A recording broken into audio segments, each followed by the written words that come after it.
L'aide financière annoncée par Mark Carney hier est bien accueillie par l'industrie du bois d'œuvre.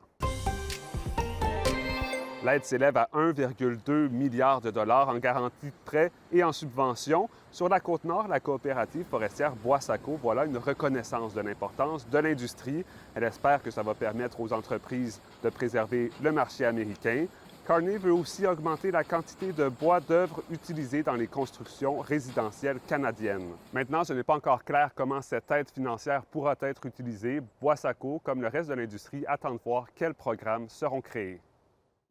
Je vous présente Doris Bourque. Elle fait partie d'une équipe d'infirmières retraitées qui viennent en aide aux CIS de la Côte-Nord. Elles étaient une quarantaine l'année dernière et une vingtaine cette année. Elles font du dépistage et de la vaccination principalement. Et pour Doris Bourque, c'est une question de passion. J'ai fait mon 35 ans de carrière comme infirmière, mais on reste infirmière quand même si on est retraité, mais on a quand même la carrière un peu tatouée.